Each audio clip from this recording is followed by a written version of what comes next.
Saudara-saudaraku, sahabat Morning Call GPIB, selamat pagi, selamat beraktivitas. Saya Pendeta Soeharto Harjowinoto, Ketua Majelis Jemaat GPIB Jemaat Kasih Setia Tangerang, Banten, mengajak saudara-saudara untuk merenungkan firman Tuhan mengawali segala aktivitas hari ini. Mari kita berdoa. Bapa Surgawi, kami hendak memulai aktivitas kami, dan kami akan membaca merenungkan firman-Mu, sehingga kami tertuntun dan hidup dalam berkat-Mu. Bersabdalah bagi kami Tuhan, kami anak-anak-Mu sedia mendengarnya. Amin.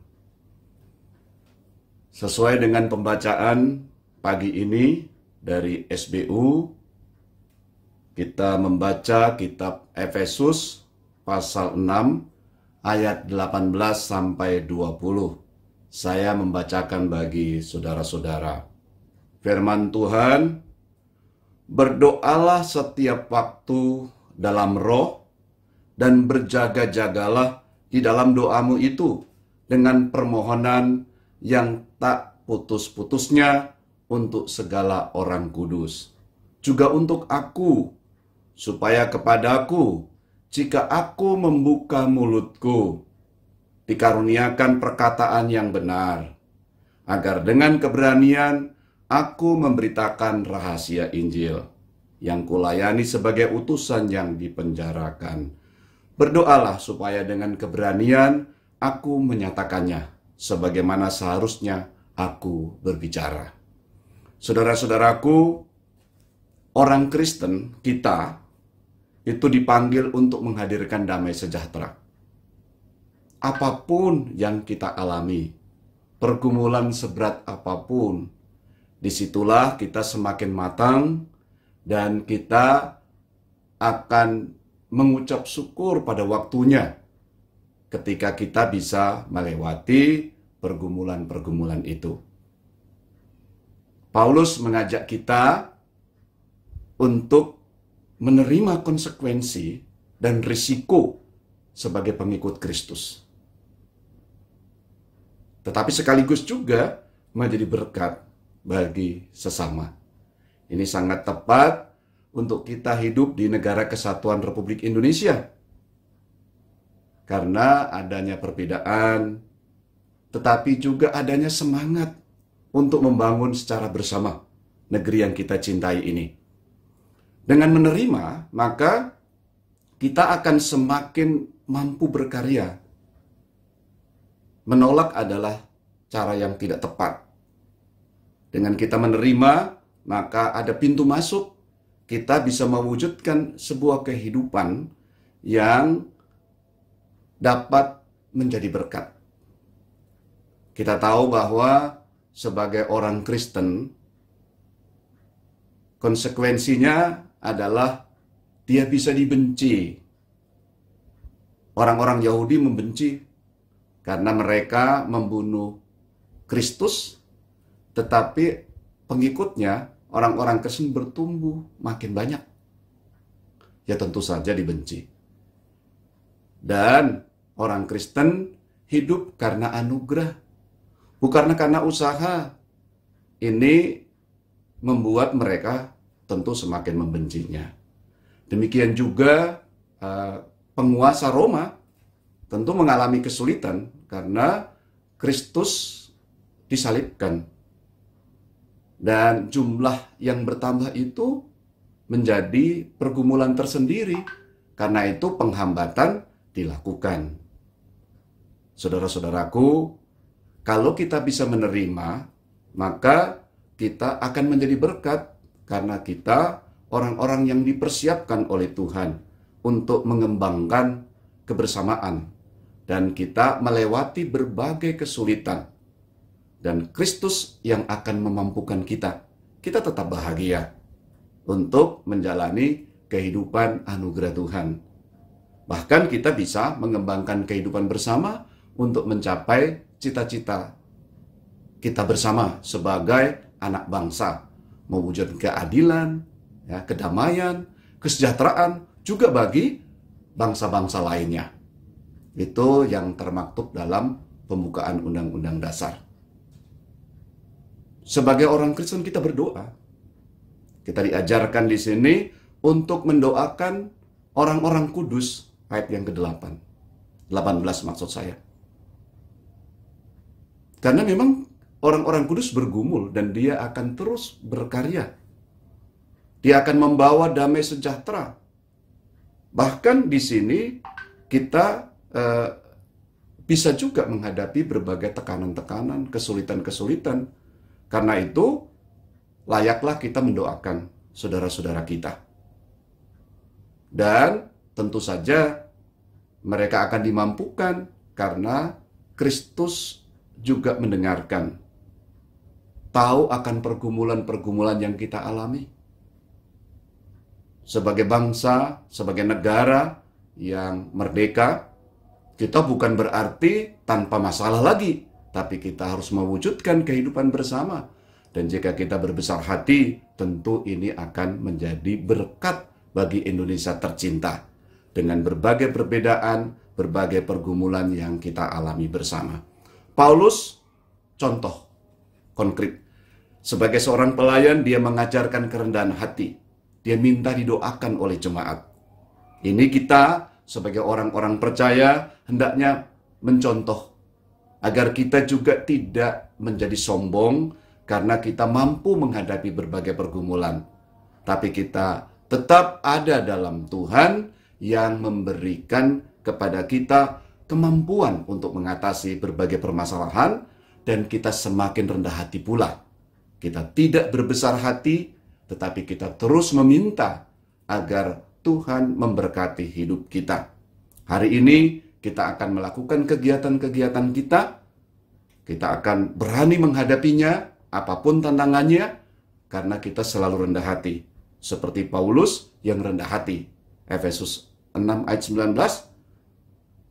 Juga untuk aku, supaya kepadaku, jika aku membuka mulutku, dikaruniakan perkataan yang benar, agar dengan keberanian aku memberitakan rahasia Injil. Mari kita pada hari ini membawa berkat bagi semua orang yang kita temui.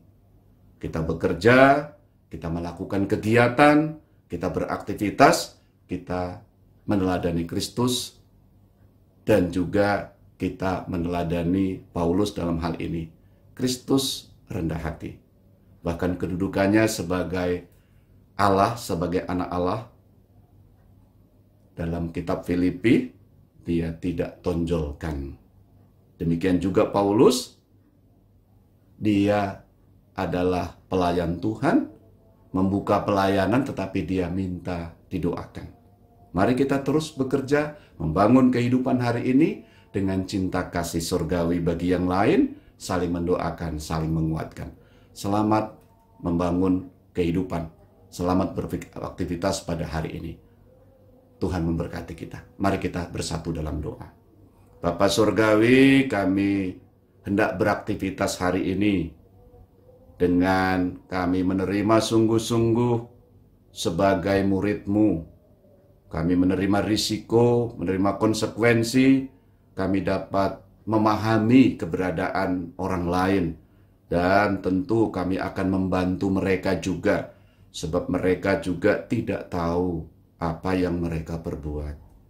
Kami terus berkarya, dan kami mendoakan sesama umat Kristen, anak-anak Tuhan, untuk mampu membangun kehidupan dan menjadi berkat di negara kesatuan Republik Indonesia ini. Kami bersyukur bahwa Tuhan memberkati kami, Tuhan menyertai kami, sehingga kami sebagai bangsa ini boleh melewati berbagai pergumulan, dan kami boleh merayakan 17 Agustus 2 hari yang lalu.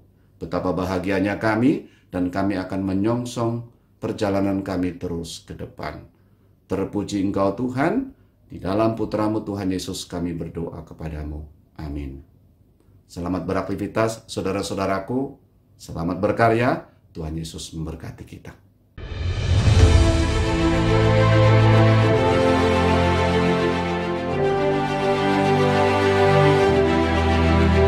Salam sejahtera bagi kita sekalian. Sebagai warga bangsa, hidup dalam kebersamaan adalah sebuah keadaan di mana individu atau kelompok saling bekerja sama, berinteraksi, menghormati, dan saling mendukung satu sama lainnya. Memasuki usia ke-75 tahun, Majelis Sinode GPIB akan merayakan kebersamaan bersama anak bangsa, menyelenggarakan sebuah konferensi sinodal Germasa GPIB di tahun 2023 yang diadakan di Kota Singkawang, Kalimantan Barat pada tanggal 19 hingga 23 Agustus tahun 2023. Kolaborasi dan interaksi positif ini tentu saja menjadi momentum berharga bagi warga bangsa untuk saling berbagi ide, pengalaman, dan pengetahuan dalam demi persatuan dan kesatuan bangsa Indonesia dengan cara-cara yang cerdas. Marilah kita semua mensukseskan acara Konverdal Germasa GPIB tahun 2023. Kita wujudkan relasi di segala bidang melalui kesaksian gereja di tengah masyarakat. Tuhan menolong pelayanan kita bersama.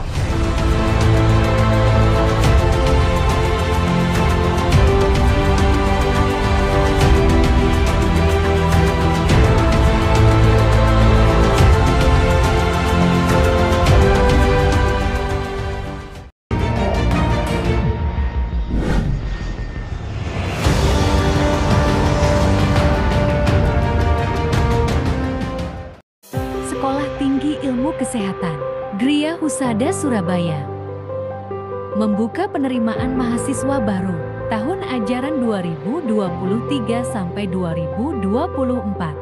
Sekolah Tinggi Ilmu Kesehatan Gria Husada terakreditasi BAN PTB dengan menawarkan 2 program studi, yaitu pertama, D3 Kebidanan, kedua, Administrasi Rumah Sakit. Ada juga fasilitas yang memadai seperti asrama putri, perpustakaan, gazebo, dan hotspot area, dan masih banyak lagi. Pendaftaran gelombang pertama dibuka pada Desember 2022 sampai Februari 2023. Gelombang kedua dibuka pada Maret 2023 sampai Mei 2023. Gelombang ketiga dibuka pada Juni 2023 sampai September 2023. Untuk informasi lebih lanjut dapat menghubungi nomor di bawah ini.